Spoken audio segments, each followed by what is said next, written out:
can I introduce somebody whose credit here is not as long as others, but is, as we all know, Dr. Doug Parr is Chief Scientist and Policy Director at Greenpeace UK.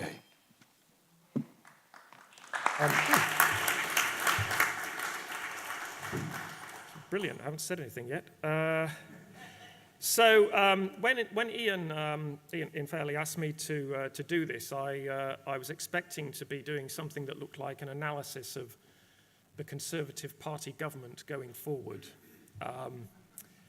A few things have changed since I agreed to do that, and anything that does an analysis of government policy going forward would, I think, have to be described as a living document, which is a polite way of saying it might be bollocks by this time next week. Anyway, I thought what I'd do is, from the standpoint of somebody who's tried to sort of engage in metaphorical hand-to-hand combat on nuclear and energy policy with governments over the years, what do I think is really going on? Because what is said to be going on doesn't necessarily correspond to what is actually going on, and it certainly doesn't, just like the state in which we find ourselves, make an awful lot of sense. And I suppose I start with something that Andrew observed, which is that within government, within Whitehall, nuclear power is the answer. The issue is, what's the question? That has been the knee-jerk response to almost any issue around energy for, well, a couple of decades I've been working on it. And, it is worth taking a little moment to think, well, why is that? Why is it that under successive governments of all colours, and even coalitions and, Labour, Tory, it's always been the default answer to anything that emerges?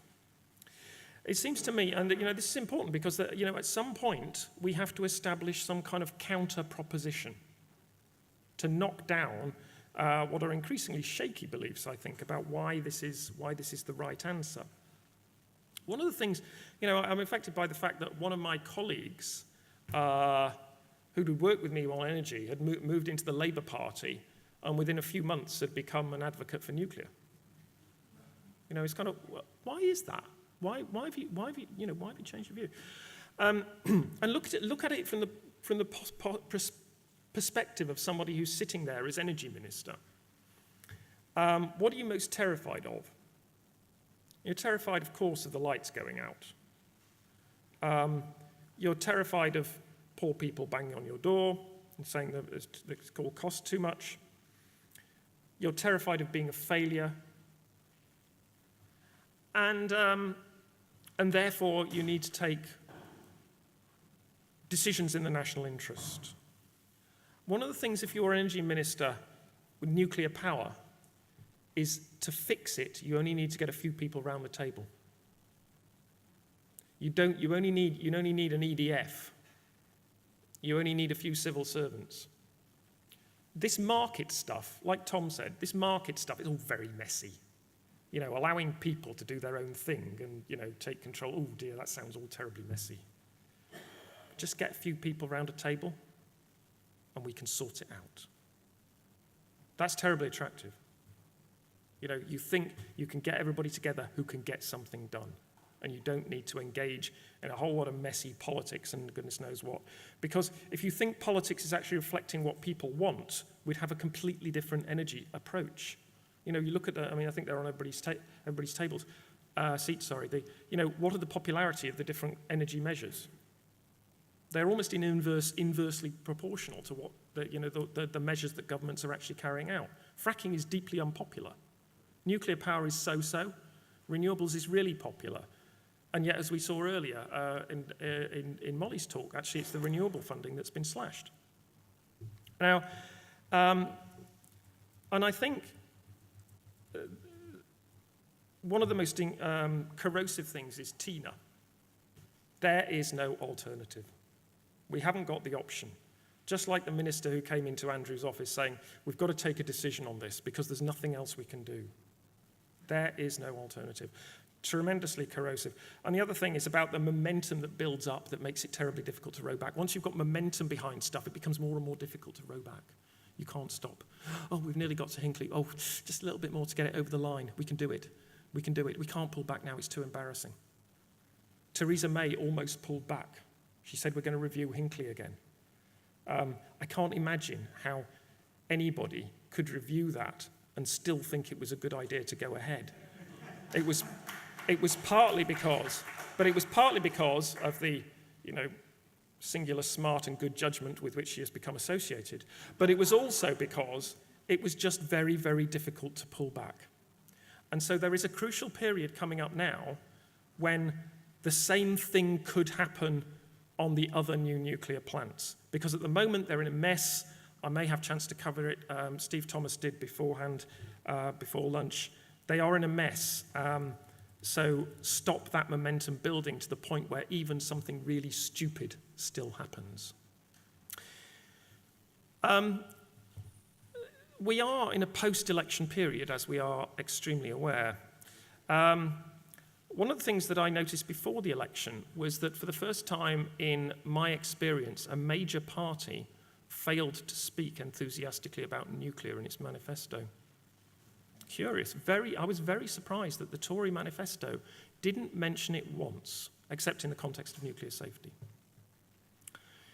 Instead, we talked about the trilemma, the importance of costs, security, and environment, carbon. I think we've actually got a tetralemma now. We probably need a better word. Because suffusing what we heard about before lunch about jobs, and also this quote from the Conservative manifesto, this is talking about energy and industrial strategy. The ends we desire, reliable and affordable energy, seizing the industrial opportunity that new technology presents, and meeting our global commitments on climate change. That's 4 things, that's not 3.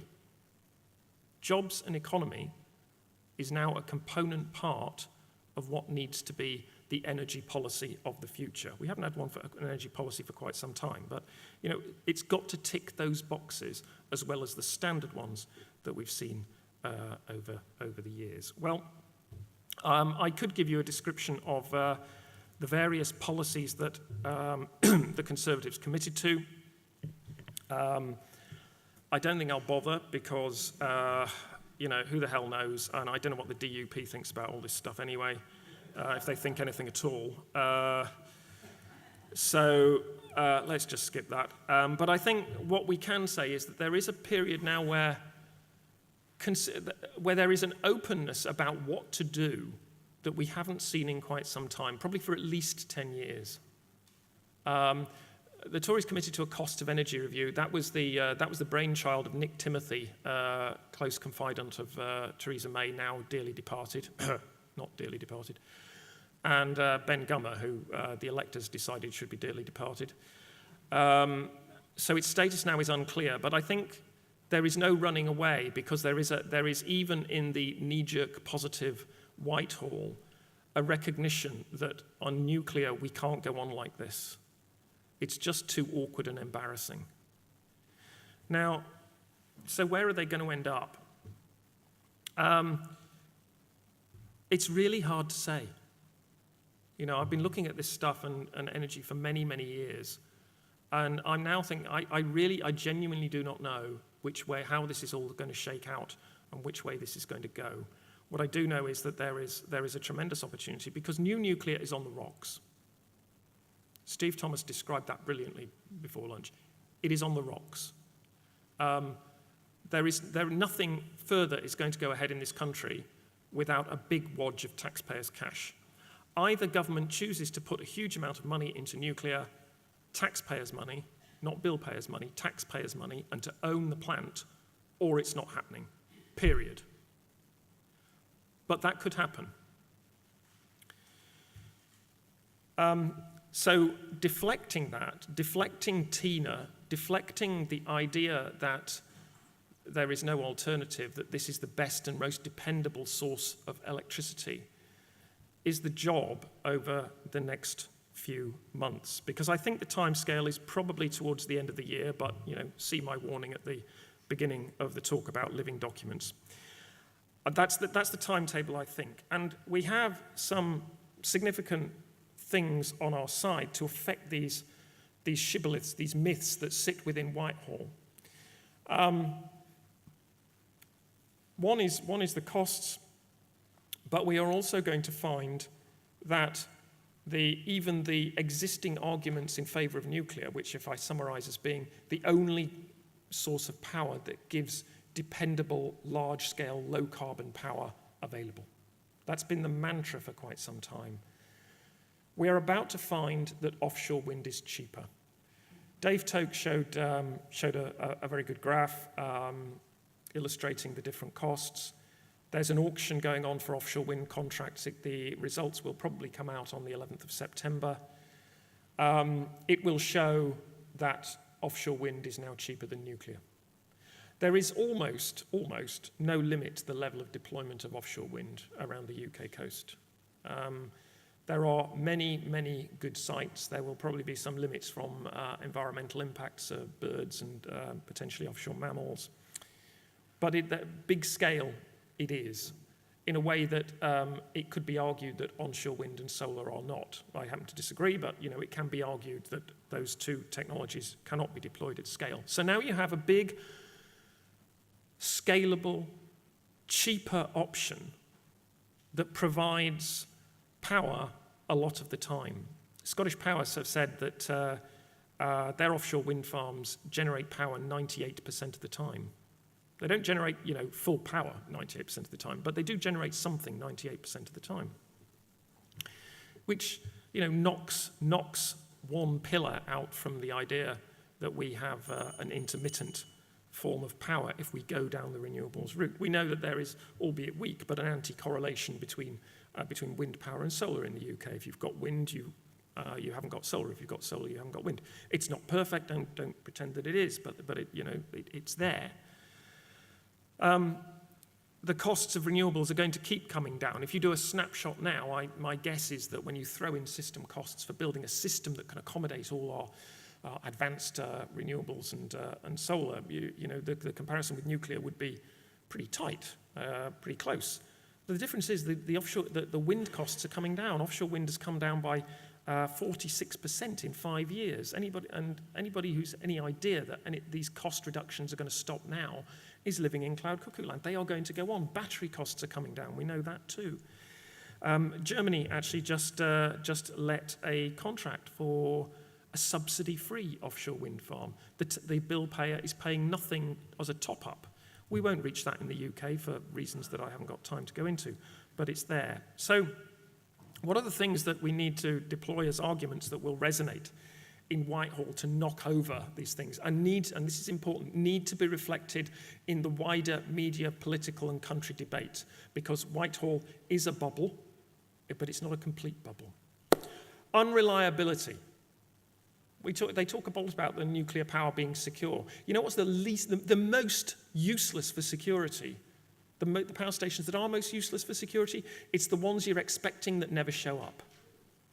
Because if you're reliant on these things coming along and they don't, that is the worst possible thing for security imaginable. That is what we're doing by following the nuclear route. TINA, no alternative. We've got to have nuclear, there's no alternative. This is now widely recognized as being a myth. Connect up, interconnection, demand-side response, demand shifting, storage, a huge wodge of flexible demand that's going to come from the growth of electric vehicles, which we need for all sorts of other pollution reasons, is going to create the space for a much higher level of renewables, and the endless liabilities that anybody who gets into bed with a nuclear project is going to face. If you put taxpayers' money into a nuclear project, there is no end to where it might end up. As my friend Tom once put it, there are only two correct answers to the question, how much does it cost to build a nuclear power station? One is, I don't know, and the other one is, I'll tell you when it's built. It is true in spades for everything that is in the pipeline for UK nuclear. And that is the sort of thing that will resonate with a, probably, but we're not sure, conservative politician who will be making these decisions in due course. And offshore wind, the offshore wind contracts that are going to come will show that the gross value added is positive for every turbine built. For every turbine built, you boost GDP, you boost the economic potential, and of course all the associated jobs and well-being and skilled jobs particularly that should go with that. Why would you not want to build as many as you possibly can? So there's much more to say, but I think I'll stop there. Thank you.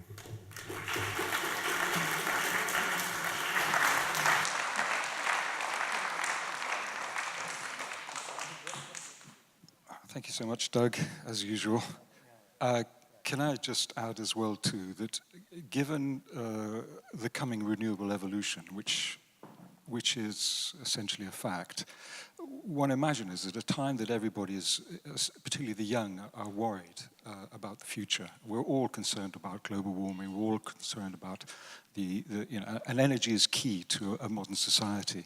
Imagine what it would be like when all of our energy uses, not simply electricity, but all of our energy uses, we as an individual, as a community, as a people, as a nation, understood that when we switched on the light, got in the car, got on the tram, got on the train, we knew that the energy that we were using came from truly renewable, sustainable, non-polluting sources that would change the relationship we had with ourselves, change the relationship we have with our environment, and change the relationship that we have with the world. So in that sense, there's enormous grounds for hope on many different levels. Well, that's my pennyworth. Now can we have a few questions? Can we start with the gentleman in the blue just beside you? And can we please say who we are so we know who's talking?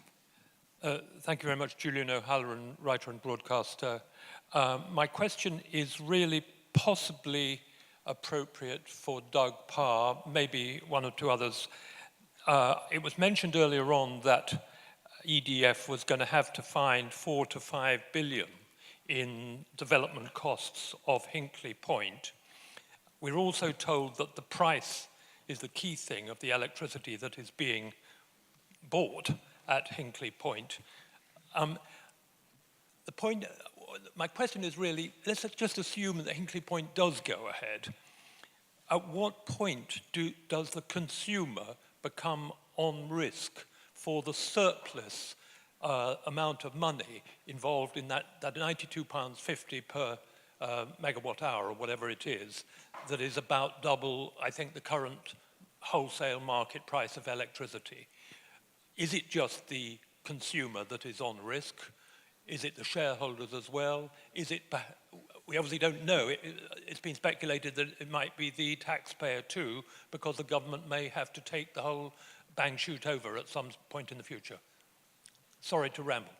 Thank you. Okay, let's take all the questions together. Can we come down the front here? Hi, my name is David Lowry. I was a member of the CND Sizewell working group in the early 1980s. I want to pick up a point that Anthony raised about the Euratom IAEA safeguards arrangements, which probably people in this audience won't know, but is very important. The safeguards arrangement is not in place in order to ensure that the UK doesn't use its nuclear materials for military purposes. It's put in place so that the UK has an equality of misery in terms of disruption of its nuclear activities, as the same disruption that other countries who don't have nuclear weapons have to undertake in order to have safeguards applied to their facilities. In the UK, it's only there as a diplomatic and political agreement. Just to point out that why this is the case, that under the 1976 agreement that Anthony mentioned, there's a withdrawal clause, that is, the UK can withdraw its nuclear materials from safeguards at any time it wants. And we found out in the mid-1990s in follow-up work that the United Kingdom government had withdrawn nuclear materials under that safeguard agreement over 650 times, which suggests to me that that agreement is not in place in order to make sure that civil nuclear materials is not put to military misuse. It's just there as a political sop to be part of the Euratom IAEA safeguards arrangement. So I just wanted people not to go away with the idea that the UK is in any way bound not to misuse its civil nuclear program for military if it wants to. We have an agreement in place that allows us to do that. And if we don't have the agreement, we can do it anyway. So I think when they renew that, they want to put a clause in it which forbids the transfer from civil to military, not one which permits. Thank you. The lady in the centre with the white shirt on.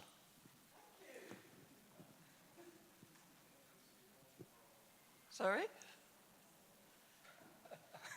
My name's Linda Clark. I'm from the University of Westminster and from the European Institute of Construction Labour Research.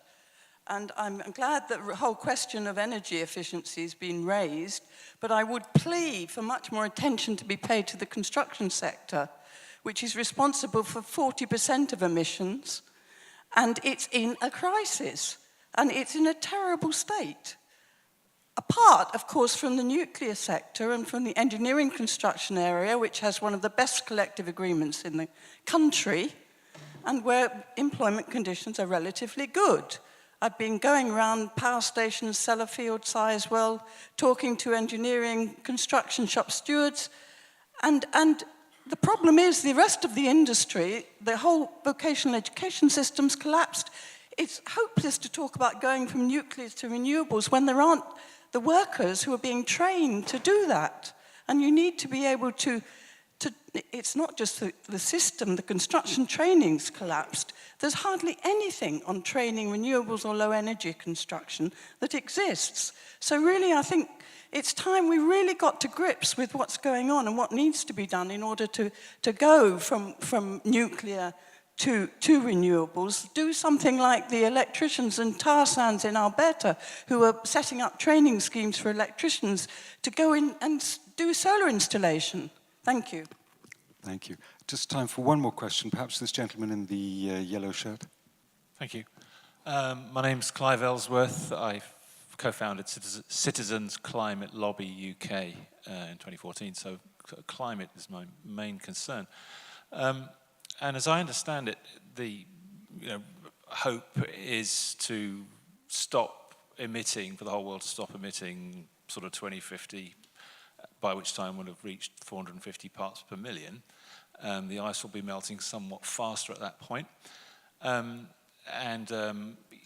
Maybe it'll be all renewables at that time. But my question is, if we're thinking about our children and our grandchildren, the ice is going to be melting, which means sea level will be rising. Now, if you read about geoengineering, there's a lot of concern about that, but the best form is to actually draw CO2 back out of the atmosphere. This is what Jim Hansen, a famous climate scientist, is calling for. And I've seen a calculation of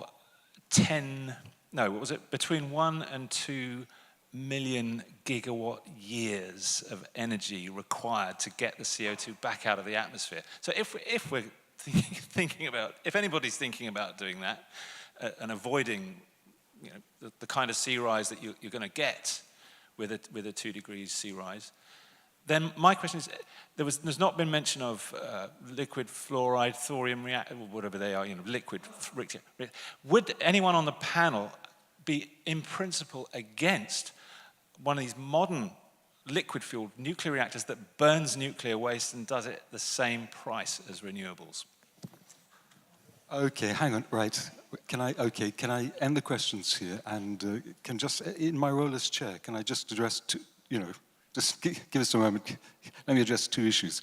One of the issues associated with nuclear is that it's this low-carbon source that will save us from global warming. The large problem with nuclear, and it will be with thorium, is questions of cooling. Now, as we know, the majority of nuclear power stations are by the coast. We know what's going to happen with the coast. The Institute of Mechanical Engineers has stated quite clearly that current nuclear installations and future by the coast, and if they're by rivers, that there'll be a shortage of cooling. But by the coast, will be subject to storm surge, flooding, tidal ingress, and eventual nuclear islanding. So at a time when we will be challenged economically by global warming, this notion that, that nuclear will save us is perhaps quite the obverse. And just in response to questions of whether UK consumer and hardworking consumer and energy taxpayer will be paying. We at the Energy Institute estimate already that because of the contracts and because of the length of the contracts, we estimate that the UK taxpayer and energy consumer will be paying between £1 and £2 billion per year into the deep pockets of the French and Chinese nuclear corporations over that index-linked 35-year contract period. Now, having said my say, who can I ask to, who would like to respond to some of the questions? So one was launched in your direction. Yeah, thanks, Julian, for that question. So it seems to me that there are a series of liabilities or kind of consequences of the way in which you've entered into a contract with EDF. In the first instance, the bill payer gets to pay when the electricity is produced. But there are a series of knock-on consequences, which I'll come back to.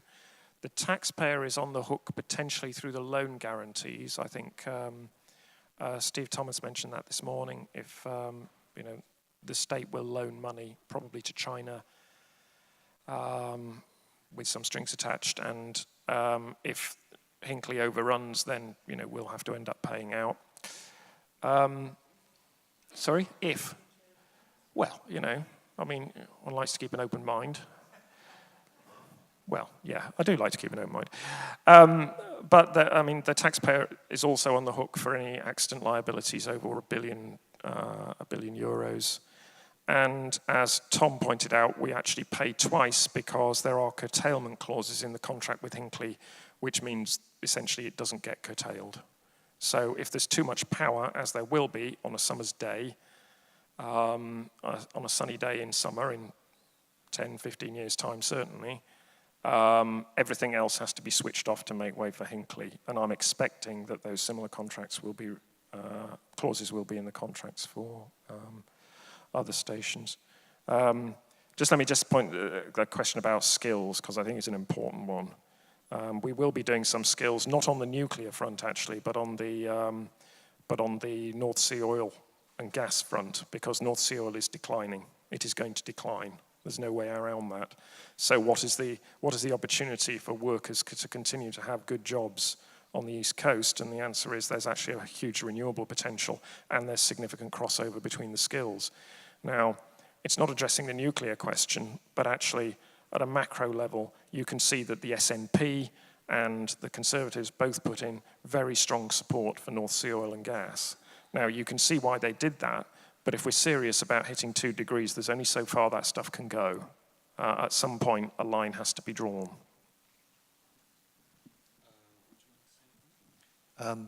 Just respond to David. Yeah, you know far more about these things than I do, but I would just argue that even if the regime hasn't been 100%, it's probably better than not having a regime at all, and that's the system that we potentially will move together towards as we leave the EU. Julian, the EDF make a considerable amount of play out of the fact that all of the construction risk for Hinkley has been transferred to them, so they will take all of the construction risk. Well, interesting question about what guarantees there are from the British government about the loans, but nevertheless. What they're not telling you is that all the commercial risk has been transferred to the British consumer. And as the problem with the economics of Hinkley are all about the commercial risks, they're only telling you they hope they won't have overruns on the construction side. On the commercial side, they've dumped all of the essential risk on the British consumer. And the risk is, as I said earlier and as Doug picked up, the risk is that you've foregone much cheaper options. By the way, when we talked about that, we only talked about it in relation to renewables. The fact is, if we go on making the same kind of efficiency gains that we've already made with an incoherent policy, let alone increase them with a more coherent policy, then you make the problem of Hinkley even worse. So it's a real incentive to do nothing sensible and everything stupid about your energy policy.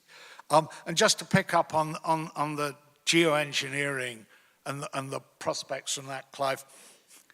Every time I hear geoengineering come up, and there are lots of ideas under discussion, and lots of sort of, as it were, modelly ideas about what you could do to somehow get carbon out of the economy. I just have a very simple political question. If you can't get people to agree to do something they know how to do, how difficult do you think it's going to be to get them to agree to do something they have no idea how to do? Sorry. I'm very conscious of the fact we're all male sitting here of a certain age. I'm also very conscious of the fact that there was only one female contributor to this, so may I respond to you on that? You mentioned the fact, your worries about the construction industry and whether we have sufficient skills to be able to deal with issues. And in fact, I think if this was a nuclear enthusiasts event, in fact, I think there is due to be one being run in Thursday down near the Palace of Westminster, which only dead keen nuclear people are at. I'm absolutely convinced you'd have exactly the same worries expressed there, that there aren't the skilled people to do this. Now, fortunately, as we stand, of course, there are the skilled people, I'm not so sure about the nuclear side, but within the construction industry, that we are able at the... No, I'm about to come on to that, actually, if you'll forgive me.